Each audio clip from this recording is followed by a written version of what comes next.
নমস্কার দর্শক বন্ধুরা, এক্সট্রা টাইম বাংলায় আপনাদের সবাইকে স্বাগত। আমি সব্যসাচী এবং আমার সঙ্গে যিনি রয়েছেন পদ্মাপাড়ের ওপার থেকে, তিনি আমার দীর্ঘদিনের বন্ধু এবং অত্যন্ত দক্ষ ক্রীড়া সাংবাদিক রানা আব্বাস। হ্যাঁ, রানার সঙ্গে আমার দীর্ঘদিনের আলাপ, কিন্তু আজকের যে এই অনুষ্ঠানটি অর্থাৎ এই ভিডিওটা, এটা কিন্তু খুব সিরিয়াস একটা ইস্যু নিয়ে।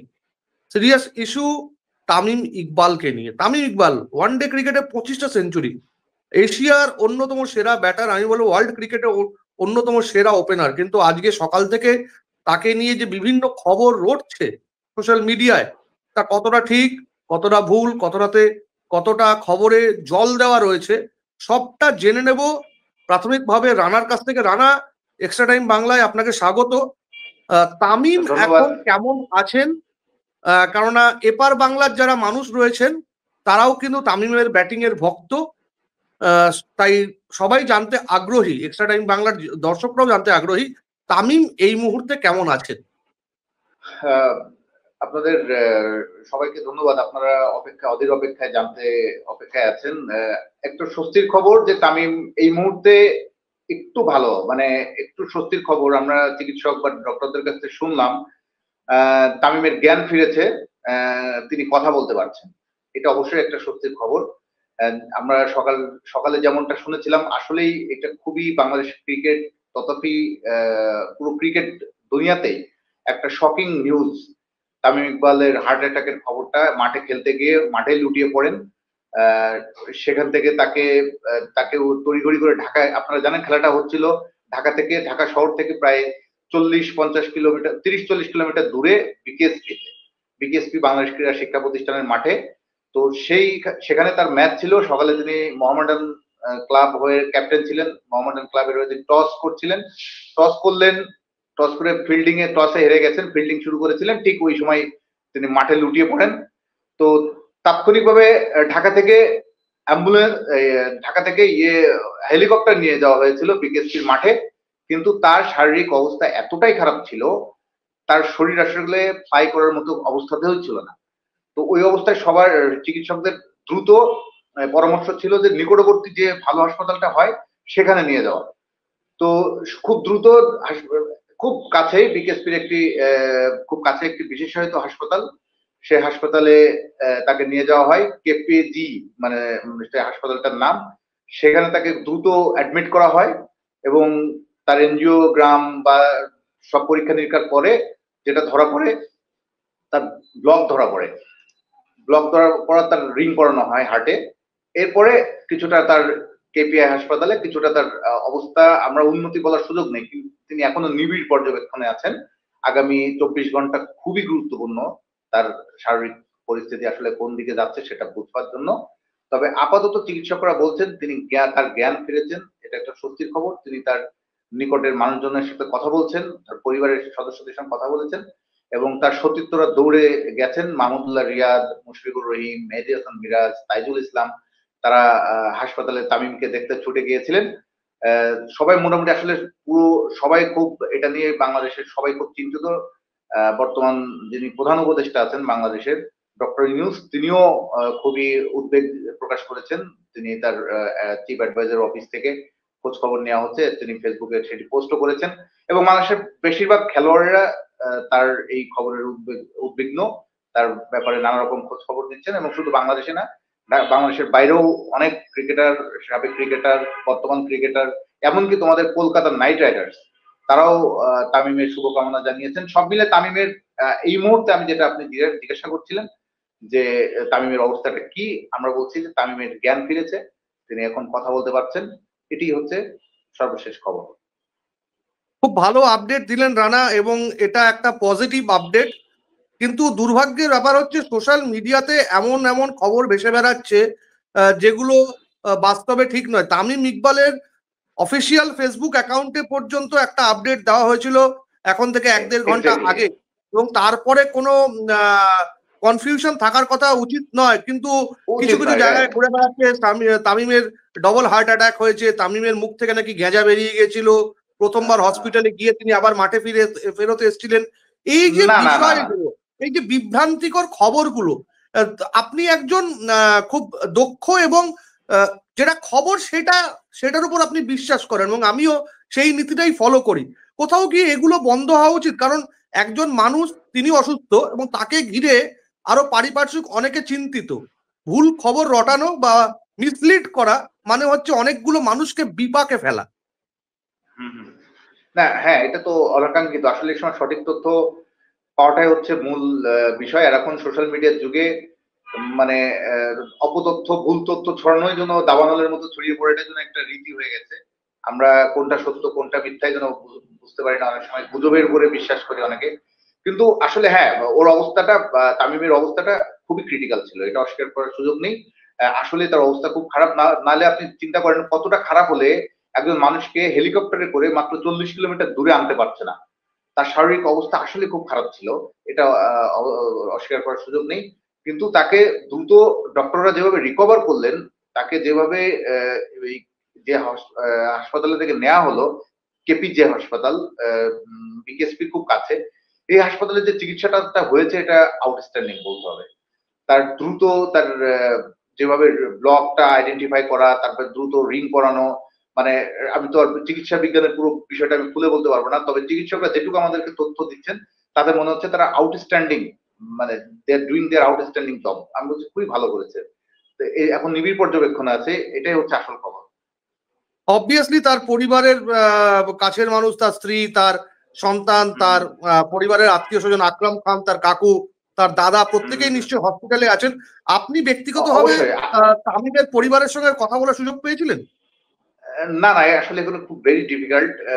কারণ হচ্ছে তাদের মানসিক অবস্থা তো আপনার বুঝতে হবে। এখন তামিমের ওয়াইফ বা তামিমের চাচা আকরাম খান তারা আসলে খুবই টেন্স, বা তার ভাই নাফিজ ইকবাল, এখন তারা যে উদ্বেগের মধ্যে আছে, আসলে আমরা সবাই মোটামুটি হাসপাতালের যে বিষয়গুলো তারা তো আপডেটও জানাচ্ছেন। চিকিৎসকরা কিন্তু কিছুক্ষণ পর পরই আমাদেরকে আপডেট জানাচ্ছেন।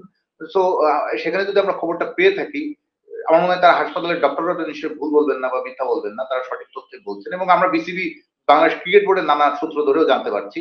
বাংলাদেশ ক্রিকেট বোর্ডের চিকিৎসক দেবাশিস চৌধুরী উনিও গেছেন, উনিও আমাদেরকে জানালেন যে তিনি এই মুহূর্তে কথা বলতে পারছেন, তার আত্মীয় স্বজন লোকজনের সঙ্গে কথা বলছেন। আরেকটা বিষয় জানিয়ে রাখি, আজকে বাংলাদেশ ক্রিকেট বোর্ডের একটা বোর্ড মিটিং ছিল, বোর্ড সভা ছিল, মানে সর্বোচ্চ পর্যায়ে যে সভাটা হয়। তো সেই সভাটা ইমিডিয়েট বাতিল করা হয় তামিমের এই অসুস্থতার খবরে, এবং বিসিবির সব কর্মকর্তারা সবাই দ্রুত হাসপাতালে চলে গেছেন, এবং তার সবকিছু সর্বোচ্চ প্রায়োরিটি দিয়ে দেখা হচ্ছে। তো আমার মনে হয় তামিম ইকবাল এমনিও বাংলাদেশের অনেক বড় একজন স্পোর্টস পার্সোনালিটি, তারপরে তার সবকিছু মিলে তার অবস্থান, তার সেসব মিলে তার আসলে চিকিৎসাটার অবহেলা বা কোনো দুর্বলতা থাকার কথা না। তার বেস্ট চিকিৎসাই নিশ্চয়ই করা হচ্ছে, আমরা সেটাই ধরে নিচ্ছি এবং সেটাই হওয়া স্বাভাবিক। এবং আপনি বলছেন বাংলাদেশের সর্বোত্তম ক্রীড়াবিদ, আমি আরেকটু এগিয়ে বলবো যে ওয়ার্ল্ড ক্রিকেটে তামিম ইকবাল একজন রিনাউন্ড পার্সোনালিটি, কারণ শুধুমাত্র বাংলাদেশ রাইট রাইট। ক্রিকেটের মধ্যে তার অধিষ্ঠান নয়, তার পারফরমেন্স সেই কথা বলে। আমার জি বক্তব্যটা জি। হচ্ছে তামিমের এই স্বাস্থ্যের অবনতিটা ঘটলো কেন? এটা কি কোনো গ্যাস্ট্রো প্রবলেম? মানে কিছু কি জানতে পেরেছেন এই বিষয়ে, যে কেন হঠাৎ করে এই সমস্যাটা? প্রায় 40-এর তামিম খেলাধুলার মধ্যে যুক্ত রয়েছেন, অর্থাৎ তিনি নিয়মিত শরীর চর্চাও করেন, খেলোয়াড়রা যে ধরনের খাবার দাবার খান তিনিও নিশ্চয়ই সেইভাবে লাইফ লিড করেন, তাহলে হঠাৎ করে তিনি অসুস্থ হয়ে পড়লেন কেন? ব্লকেজ কিন্তু ইদানিং অনেকেরই ধরা পড়ছে। জি, জি, জি। হার্ট অ্যাটাক আসলে আমরা আসলে প্রেডিক্ট করা তো কঠিন। তবে এখন আমি যেটা বলতে পারি, মানে স্পোর্টিং জায়গা থেকে খেলাটা হচ্ছে প্রচন্ড গরমে। এই মুহূর্তে আপনারা জানেন প্রচন্ড গরম বিকেএসপিতে। আর এখন রমজান মাস, বাংলাদেশের রমজান মাসে অনেকে রোজাও থাকেন। আমি জানি না তামিম রোজা ছিলেন কিনা। কিন্তু এই সময় আসলে শারীরিকভাবে খুব চ্যালেঞ্জিং কাজ। খুবই চ্যালেঞ্জিং, একটা ফিজিক্যালি একটা চ্যালেঞ্জের মধ্যে পড়েন খেলোয়াড়রা এই রোজার মধ্যে। যদিও এটা কোনো এক্সকিউজ হয় না। অনেক প্লেয়াররা নিজেরাই বলে যে আমাদের আসলে যেকোনো কন্ডিশনে যেকোনো পরিস্থিতিতেই আমাদের কাজই হচ্ছে খেলা। তো প্রফেশনাল লাইফে এটা যদি আমরা দেখি, এটা আমাদের কাছে অস্বাভাবিক কিছু নয়। কিন্তু গরমের মধ্যে কিন্তু আসলে নানা রকম শারীরিকভাবে অসুস্থতা, নানা রকম হিট স্ট্রোক। আমি জানি না ওর আসলে কেন, যেহেতু আমি চিকিৎসক নই এবং আমি জানি না, যেহেতু চিকিৎসক বিশেষজ্ঞ নই, মেডিকেল সায়েন্সের কেউ নই, তো আমার এটা বলাটাও ঠিক হবে না।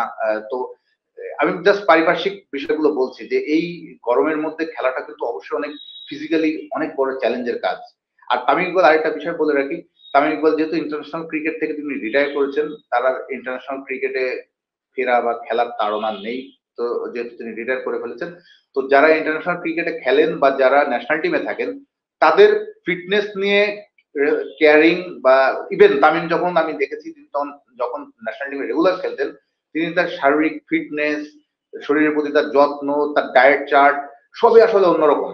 মানে ওই সময়টা ছিল তিনি বিশেষ ফোকাস, কারণ তাকে ইন্টারন্যাশনাল ক্রিকেট আপনি জানেন যে বিরাট কোহলি বা তাদের যে ফিটনেস, যে স্টাইল, ফিটনেস ধরে রাখার যে তাদের যে অলওয়েজ যে চিন্তা ভাবনা, মনোযোগ, তো স্বাভাবিকভাবে একটা খেলোয়াড় যখন রিটায়ার করেন ইন্টারন্যাশনাল ক্রিকেট থেকে, তো ওই জটিল কঠিন চার্ট তারা আগের থেকে কিছুটা হলে সরে আসেন, একটু রিল্যাক্স, একটু একটু একটু নির্ভর হয়ে যান, বা আগের মতো হয়তো আমার তো যেহেতু ন্যাশনাল টিমে ফেরার তাড়া নেই, জাস্ট খেলবো ডোমেস্টিক ক্রিকেট, সো ফিজিক্যালি হয়তো তারা অতটা আগের মতো যেভাবে 100% গুরুত্ব দেওয়ার কথা থাকে হয়তো মানসিক ভাবেই এটা আরো এভাবে আগের মতো হয়তো আসে না।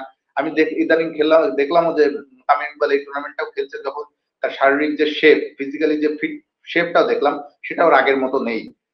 কিছুটা কিছুটা ফ্যাটি একটা শেপ আমি খেয়াল করছি, অনেকে খেয়াল করছে, আমরা ছবিতে দেখি যখন তামিম ব্যাট করে পেটের দিক থেকে শেপটা বেড়ে গেছে। এটা কিন্তু তার দোষ বলবো না, কারণ তার তো ইন্টারন্যাশনাল ক্রিকেট ক্যারিয়ারটা সে পিছনে ফেলে এসেছে। এখন বছরে একটা দুটো ডোমেস্টিক ক্রিকেট খেলবে, তার জন্য নিশ্চয়ই তিনি যেভাবে নর্মালি ইন্টারন্যাশনাল ক্রিকেটার যে ফিটনেস ডায়েট চার্টটা করবে সেটা তিনি আর করবেন না। হ্যাঁ, তিনি হয়তো ভাববেন যে সারা জীবন তো কষ্টই করলাম, এখন একটু শেষ দিকে একটু রিল্যাক্সে খেলে যায়, একটু নির্ভর হয়ে একটু নিশ্চিন্তে খেলে যায়, আর কত প্রেশার নেব। এটা হতেই পারে একটা মানসিক চিন্তা থেকে। তো এটা একটা ফিজিক্যাল ফিটনেসের জায়গা থেকে হতে পারে। আবার তার লাইফ স্টাইল আগে যেরকম যতটা ঘড়ির বাধা ছিল যখন তিনি ইন্টারন্যাশনাল ক্রিকেটে খেলছেন, এখন যেহেতু ডোমেস্টিকে খেলেন হয়তো তার সেই ঘড়ি বাধা, সেই নিয়ম কানুন হয়তো নাও থাকতে পারে। সব মিলে একটা জিনিস তো আসলে হুট করে হয়, শারীরিক হার্ট ব্লক বা হার্ট অ্যাটাকের বিষয় আশায়, এগুলো আসলে আমরা তো প্রেডিক্ট করতে পারি না কার কখন কি হবে। সুস্থ মানুষ, দিব্যি সুস্থ মানুষও কত দুর্ঘটনা ঘটে যাচ্ছে। তো তামিমেরই এরকম একটা আনফরচুনেটলি ঘটে গেছে, অনাকাঙ্ক্ষিত, অপ্রত্যাশিত। তবে এখন সবার কামনা, সবাই দোয়া করছে, প্রার্থনা করছে, আশীর্বাদ করছে যে তামিম সুস্থ হয়ে দ্রুত আমাদের মধ্যে ফিরে আসে। তবে দাদা আপনাকে একটা কথা বলে রাখি, সেটা হচ্ছে এরকম একটা দুর্ঘটনার পর তামিম আবার সুস্থভাবে স্বাভাবিকভাবে খেলতে পারবেন কিনা, ডক্টর তাকে অ্যালাউ করবেন কিনা মাঠে, এটা কিন্তু এখন একটা গুরুত্বপূর্ণ বিষয়। কারণ হার্টে দুটো ব্লকেজ পাওয়া গেছে, ফলে তার খেলাটা একটা প্রশ্নের মুখে। এবং আমাদের ভারতীয় ফুটবলে এরকম একাধিক ফুটবলার রয়েছেন যাদের হার্টে ব্লকেজ পাওয়ার পরে তাদের ফুটবল ক্যারিয়ারে দাঁড়িয়ে পড়ে গেছিল। তবে আমার মতে ব্যক্তিগতভাবে রানা, আমার মনে হয় যে ক্রিকেট বা অন্যান্য স্পোর্টস থেকে জীবনটা অনেক বড়, এবং সেটাই হওয়া উচিত। জীবন এবং পরিবার অনেক বড়। একটা মানুষ যদি আগামী দিনে সুস্থভাবে আরো 30-40 বছর বাঁচতে পারে, সেটাই তার কাছে এবং তার পরিবারের কাছে বড় প্রাপ্তি হবে। রানা, আপনাকে অনেক ধন্যবাদ।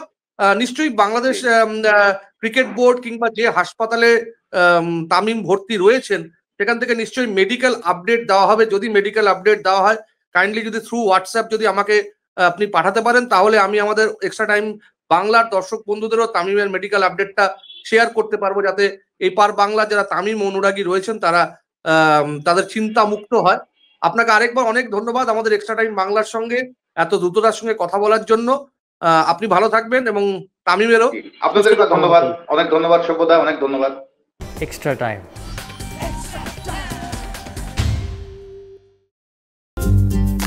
লেটেস্ট নিউজ আর এক্সক্লুসিভ ভিডিওর সঙ্গে আপডেট থাকতে এখনই সাবস্ক্রাইব করুন আমাদের ইউটিউব চ্যানেল। বেল আইকনে ক্লিক করতে ভুলবেন না যেন।